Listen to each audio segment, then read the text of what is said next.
Hello guys, plus point के YouTube के videos में आपका स्वागत है। बस आई होप मेरे वीडियोस आपको पसंद आ रहे हैं। बस इसी तरह से मेरे वीडियोस को लाइक, कमेंट और सब्सक्राइब ज़रूर कीजिए। और मेरा इंस्टाग्राम पे भी मेरा अकाउंट है, फेसबुक में भी है, कृपया उधर भी विज़िट कीजिए, उधर भी पेज को लाइक कीजिए, तो आपको नई नई जानकारी मैं श्योर देते रहूँगा। और एक गुड न्यूज़ ऐसी है कि गाइज़, अगर आपको इलेक्ट्रॉनिक्स के बारे में डिटेल में सीखना है तो हम लोग उसके कोर्स जो है जल्दी चालू कर रहे हैं। तो आप, अगर आपको इन्फॉर्मेशन चाहिए इसके बाद, तो आप कृपया 25 दिसंबर के बाद मुझे कॉल कीजिए। 25 दिसंबर 2016 से आप मुझे कॉल कर सकते हो। मेरा नंबर है 9768871110। इस पर कॉल कीजिए, आपको इन्फॉर्मेशन इसकी पूरी मिल जाएगी। और ये कोर्स तकरीबन हम लोग 15 जनवरी के आसपास से स्टार्ट कर रहे हैं। ओके, तो आप बस मेरे वीडियोस को देखते रहिए। और इसमें अगर ज़्यादा जानकारी चाहिए तो आप मेरे इंस्टीट्यूट में आइए। मेरा इंस्टीट्यूट मुंबई में है, कल्याण में। ओके, चलिए आज के टॉपिक की ओर बढ़ते हैं। आज का जो टॉपिक है वो है ट्रांसफार्मर टाइप्स। पिछला जो मैंने वीडियो बनाया था ट्रांसफार्मर के ऊपर कि ट्रांसफार्मर कैसे काम करता है, तो मुझे आप लोगों का साथ और सहकार काफ़ी अच्छा मिला है, काफ़ी अच्छे व्यूवर्स है, काफ़ी अच्छे लाइक्स है। बस इसी तरह से मेरे साथ में बने रहिए और मेरे वीडियोस को शेयर कीजिए। नीचे कमेंट में लिखना मत भूलिए, क्योंकि बाकी बहुत सारे लोग देखते हैं लेकिन कुछ कमेंट नहीं लिखते। तो प्लीज़ कमेंट में लिखिए आपको वीडियो कैसा लगा। ओके, ऐसे तो ट्रांसफार्मर में देखने जाए तो पूरा एक दिन भी अगर उस पर मैं भाषण दूँ तो कम है, लेकिन हमारे पास समय की कमी है। हम लोग थोड़ा सा इन्फॉर्मेटिव जो चीज़ें वो मैं देना चाहता हूँ आपको, इसके लिए मैं ट्रांसफार्मर के टाइप्स आपको बताना चाहता हूँ। चलिए ट्रांसफार्मर के टाइप्स के ऊपर बढ़ते हैं। तो उसके जो प्रकार है वो है step up transformer, step down transformer, isolated transformer, auto transformer, power transformer, AF transformer यानी कि ऑडियो फ्रीक्वेंसी ट्रांसफार्मर। इसमें दो तरीके में बताने वाला हूँ, आउटपुट ट्रांसफार्मर और ड्राइवर ट्रांसफार्मर। आज जो मैं बताने वाला हूँ ये सब ट्रांसफार्मर के ऊपर मैं डिस्कशन करने वाला हूँ। चलिए आगे बढ़ते हैं। सबसे पहले ट्रांसफार्मर का ये है सिंबल, यानी आपको अगर मालूम रहेगा तो ये प्राइमरी कॉइल है। मेरा पहला वीडियो अगर नहीं देखा है तो साइड में जो आई मार्क दिख रहा है उस पर आप क्लिक कीजिए, तो आपको इसके पहले का भी वीडियो दिख रहा है, या एंड स्क्रीन के ऊपर मैं आपको पिछले वीडियो का भी मैं बैकअप रखने वाला हूँ, तो आप वहाँ पे क्लिक करके भी पिछले वीडियो देख सकते हो। तो ये जो है ट्रांसफार्मर का सिंबल है। यहाँ पे एक प्राइमरी कॉइल है, ये सेकेंडरी कॉइल है, ये बीच में कुछ भी नहीं है। ओके, ऐसा यहाँ पे दर्शाया गया है। तो चलिए पहला जो ट्रांसफार्मर है हमारा है वो है step up transformer. Step up transformer जैसे कि नाम बता रहा है, स्टेप अप यानी बढ़ना। A transformer which has more number of turns in secondary as compare to turns of primary. यानी क्या, ये प्राइमरी वाइंडिंग है, ये सेकेंडरी वाइंडिंग है। तो सेकेंडरी वाइंडिंग में ज़्यादा नंबर ऑफ टर्न्स है। मान लो कि यहाँ पे मैंने 20 टर्न दिया है और प्राइमरी में कितने हैं, खाली 5 turn. Okay, it is called a step up transformer. In this voltage available in secondary is more than voltage given in a primary. यानी क्या, अगर आपने यहाँ पे 100 वोल्ट दिए, 100 वोल्ट्स दिए हैं, तो यहाँ पे 400 वोल्ट मिलेंगे। ये एग्जांपल है, ऐसा कुछ होता नहीं है, लेकिन मैं जस्ट एग्जांपल दिया है। लेकिन यहाँ पे बताने की कोशिश की कि अगर मैंने यहाँ पे 100 वोल्ट दूंगा तो 400 वोल्ट मिलेगा। तो इस तरह से करंट को वोल्टेज को बढ़ाने का काम जो करता है वो है स्टेप अप ट्रांसफार्मर। हालांकि इसके साथ में देखो करंट पे इसका इफेक्ट क्या होता है। मान लो कि 10 एम्पियर का करंट मैंने भेजा है, तो यहाँ पे मुझे आउटपुट मिल रहा है 2.5 एम्पियर, लेकिन पावर सेम रह रहा है, 100 वाट्स 100 वाट्स, पावर इक्वल है, लेकिन असर जो होता है वोल्टेज और एम्पियर पे होता है। यह है स्टेप अप ट्रांसफार्मर। दूसरा जो है step down transformer, a transformer which has less number of turns in secondary as compare to primary. यानी क्या, सेकेंडरी में कम है, देखो यहाँ पे 50 टर्न्स है प्राइमरी पे और सेकेंडरी पे खाली 10 राउंड है, is known as step down transformer. In this voltage available in secondary is less than the voltage given in the primary. यहाँ पे मान लो कि 1000 वोल्ट दे रहा हूँ, तो यहाँ पे मुझे खाली कितना 200 वोल्ट बाहर मिलेगा, क्योंकि यहाँ पे नंबर ऑफ टर्न्स कम है इसकी वजह से।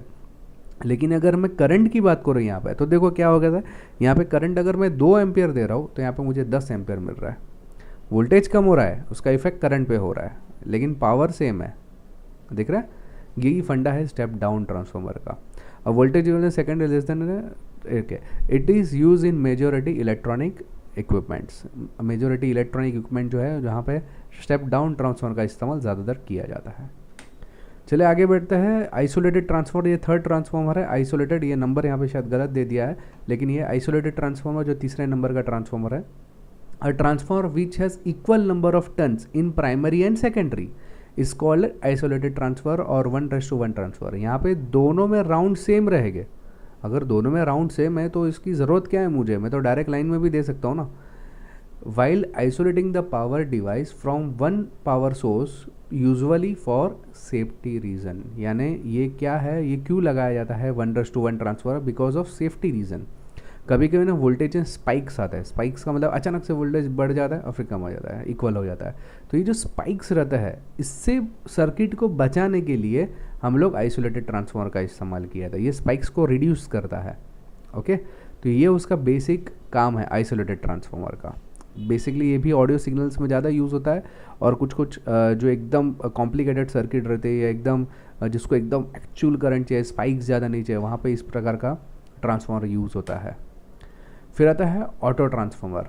ये चौथे नंबर का ट्रांसफार्मर है auto transformer. It is a transformer with one winding only, यानी यहाँ पे दो वाइंडिंग नहीं है, यहाँ पे खाली एक ही वाइंडिंग है। Okay, the part of being common of both primary and secondary. The primary and secondary are not electrically isolated from each other because of one winding. It is use for less copper and it is cheaper. यानी यहाँ पे कैसा होता है, ये step up और step down दोनों का काम कर सकता है। ऑटो ट्रांसफार्मर है ना, तो यहाँ पे अगर ज़रूरत है आउटपुट में ज़्यादा वोल्टेज की तो ये बढ़ा देगा खुद को, और कम वोल्टेज की ज़रूरत है ऑफकोर्स ये घटा देगा। तो ये सबसे ऑटोमेटिक जो है वोल्टेज को बढ़ाना और कम करने का जो काम करता है, ये है ऑटो ट्रांसफार्मर। यानी ये वोल्टेज के आउटपुट को बढ़ा भी सकता है और कम भी कर सकता है। इसके बाद है power transformer. A transformer that has several secondary windings. Secondary windings बहुत सारे हैं, लेकिन a single primary winding which is common to all secondary called as power और मेन ट्रांसफार्मर। जनरली आपने देखे रहे कि आपके एरिया में जो इलेक्ट्रिसिटी पावर हाउस से जो सप्लाई आता है जनरली इसी प्रकार से। हालांकि मैं पावर ट्रांसफार्मर के ऊपर बहुत डिटेल में बताने वाला हूँ और एक वीडियो बनाने वाला हूँ, ये जस्ट एग्जांपल दे रहा हूँ। यहाँ पे कैसा होता है कि प्राइमरी वाइंडिंग एक ही है लेकिन सेकेंडरी वाइंडिंग तीन तीन है, 1 2 3। तो इस तरह से सबके लिए एक ही प्राइमरी वाइंडिंग कॉमन रहेगा, इसको हम लोग बोलते हैं पावर ट्रांसफार्मर। ओके, या मेंस ट्रांसफार्मर भी बोल सकते हैं। बेसिकली अगर यहाँ पे एग्जांपल दिया है कि आपके जूने पुराने टीवी रिसीवर में भी इसका इस्तेमाल किया जाता था। तो हालांकि आज के अगर आप कंप्यूटर्स देखोगे उसके अंदर SMPS आता है, राइट। SMPS में भी इसका इस्तेमाल किया जाता है, काफ़ी सारी जगह पे इसका इस्तेमाल होता है। तो इसका डिटेल मैं बताऊँगा अगले वीडियो में आपको पावर ट्रांसफार्मर के ऊपर। लेकिन ये उसका बेसिक काम है कि एक इनपुट मल्टीपल आउटपुट्स वो भी डिवाइड करके देता है। तो ये है पावर ट्रांसफार्मर। उसके बाद में आता है ऑडियो ट्रांसफार्मर, जिसको हम लोग audio frequency transformer AF transformer भी बोल सकते हैं। उसमें दो प्रकार है, एक आउटपुट ट्रांसफार्मर और एक दूसरा ड्राइवर ट्रांसफार्मर। तो पहले मैं आउटपुट ट्रांसफार्मर के बारे में बता दूं। ये कुछ दिखने में इस प्रकार से रहता है और इस प्रकार से जुड़ा हुआ रहता है। ओके, इट हैज़ वन और more taps in primary winding and only one winding in secondary. यानी यहाँ पे एक या दो भी हो सकता है, तीन भी हो सकता है प्राइमरी वाइंडिंग में, लेकिन यहाँ पे खाली एक ही टर्न रहता है। This transformer match the impedance of the output stage to impedance of loud speaker. यानी बेसिकली आउटपुट में ना इसका लाउड स्पीकर लगाया जाता है। ओके, यानी स्पीकर लगता है। ओके, अभी इम्पीडेंस का मतलब क्या होता है, अगर मैं हिंदी में बताऊँ तो इम्पीडेंस का मतलब होता है मुकाबला। ओके, मुकाबला या डिफरेंस आप बोल दो, तो ये इम्पीडेंस का मतलब ही होता है जब इस सर्किट में से कोई एम्पियर का करंट आ रहा है। ओके, और मेरा स्पीकर उस कंपेयर टू कम है, यानी ज़्यादा चाहिए उसको एम्पियर्स या कम एम्पियर चाहिए, या मतलब करंट को और जो इलेक्ट्रिक सिग्नल है ये दोनों को जो मैच नहीं कर पाता है, तो उसको मैच करने के लिए हम लोग को आउटपुट ट्रांसफार्मर लगाया जाता है। देखो, what is an impedance? It the effective resistance of an electric circuit और component to alternating current arising from the combined effect of ohmic resistance and reactions. यानी क्या, इसमें कुछ इफेक्ट आता है उसका ओमिक रेजिस्टेंस एंड रिएक्शंस के ऊपर। तो हालांकि मैं आपको एक सिंपल भाषा में बता दूं, मान लो एक टंकी है, उसमें अगर मैं छोटा सा नल लगाता हूँ, ओके, और एक टंकी है जिसमें एकदम बड़ा वाला नल लगाया, तो पानी गिरने की जो कैपेसिटी है, दोनों नल को खोल दूंगा तो जो पहले नंबर वाली टंकी का पानी थोड़ा स्लोली कम होगा और दूसरे नंबर की टाँकी का पानी फटाफट ख़त्म हो जाएगा, राइट। तो ये इसको हम लोग बोलते हैं इम्पीडेंस। इम्पीडेंस यानी आउटपुट कितना चाहिए तुमको स्पीकर के अंदर, उसके अकॉर्डिंगली यहाँ पे आपको आउटपुट सेट करवा के देना, इसलिए उसका नाम है आउटपुट ट्रांसफार्मर। ओके, अगर कभी कभी क्या होता है कि आपका एम्पियर ज़्यादा है, स्पीकर आपने छोटा वाला लगा दिया तो आपका स्पीकर जल जाएगा या आपकी सर्किट जल जाएगी, जो एम्पियर की जो सर्किट है वो आपका ख़राब हो जाएगा। तो बेसिकली इसके लिए आपको आउटपुट ट्रांसफार्मर लगाया जाता है यहाँ पे। दूसरा है ड्राइवर ट्रांसफार्मर। यह है push pull type driver transformer, delivers power to a louder load during the whole input cycle. This transformer has a central trip, primary and secondary, using alternative with each input cycle. They are used for low input voltage and higher output voltage. यानी इसका इस्तेमाल जो होता है वो basically ये भी audio frequency जहाँ पे सर्किट रहती है, एम्पलीफायर जिसको हम लोग बोल सकते हैं, एम्पलीफायर में ज़्यादातर इसका इस्तेमाल किया जाता है ऑडियो एम्पलीफायर के अंदर। इसमें लो इनपुट वोल्टेज रहता है लेकिन आउटपुट जो ना वो ज़्यादा रहता है।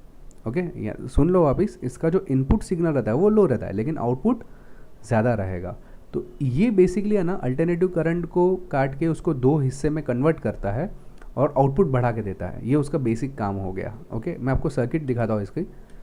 देखिए ये इसकी एक सर्किट है, ये जो आपको दिख रहा है ना, ये आपका ड्राइवर ट्रांसफार्मर है, ये आउटपुट ट्रांसफार्मर है। आउटपुट ट्रांसफार्मर के बाहर स्पीकर लगा हुआ रहता है, याद रखना। तो आउटपुट ट्रांसफार्मर के पहले दो ट्रांजिस्टर लगे हुए हैं और यहाँ पे आप बीच ले सेंट्रल ट्रेप है, सेकेंडरी पे सेंट्रल ट्रेप है, राइट। और यहाँ पे प्राइमरी का टर्निंग्स आता है, यानी एक टर्न यहाँ पे गया तो ऊपर, दूसरा टर्न नीचे आया तो ये नीचे, और दोनों के बीच में ये टर्न रहता है। तो ऊपर नीचे इस तरह से जो वोल्टेज जाता है, वोल्टेज एसी सिग्नल्स जाते हैं, तो उसको कंबाइन करके जो आउटपुट देने का जो काम करता है, देखो यहाँ पे नीचे वाला आउटपुट है इस टाइप में और यहाँ पे आगे का यहाँ पे आएगा। तो आउटपुट जो है उसके इफेक्ट, यानी बेसिकली ये एम्पलीफाइंग किया है इसने, सर्किट को क्या किया है इसने, एम्पलीफाई किया है। यही इसका काम है। और इसको दूसरा और एक भाषा में बोल सकते फेस स्प्लिटिंग ट्रांसफार्मर भी बोल सकते हैं, यानी जो फेज़ आता है उसको भी स्प्लिट करेगा, आधा इधर से आधा इधर से, आधा इधर से आधा। तो इस तरीके से वो ड्राइवर ट्रांसफार्मर काम करता है। तो ये है हमारा driver transformer.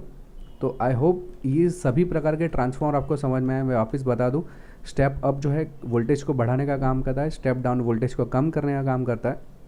Isolated transformer 1:1 transformer यानी इक्वल रखेगा लेकिन स्पाइक्स को कम करेगा। ऑटो ट्रांसफार्मर वोल्टेज को बढ़ा भी कर सकता है और कम भी कर सकता है ऑटोमेटिकली। पावर ट्रांसफार्मर बेसिकली जो हमारे पावर हाउस के अंदर यूज़ होता है, यानी एक इनपुट मल्टीपल आउटपुट्स, और वो भी कम करके।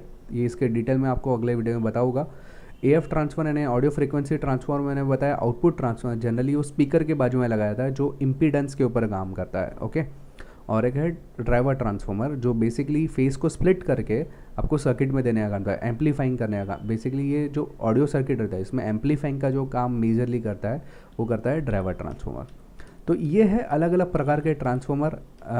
तो इसके अलावा भी बहुत सारे ट्रांसफार्मर है, लेकिन ये इसमें मैंने जो काम के ट्रांसफार्मर है वो मैंने आपको बताने की कोशिश की है। सो आई होप मेरा ये वीडियो आपको पसंद आए। प्लीज़ प्लीज़ प्लीज़ अगर आपको वीडियो पसंद आ रहा है तो नीचे कमेंट में लिखिए आपको कैसा लगा है, और लाइक ज़रूर कीजिए, लाइक करना भूलना मत। Okay, thanks for listening.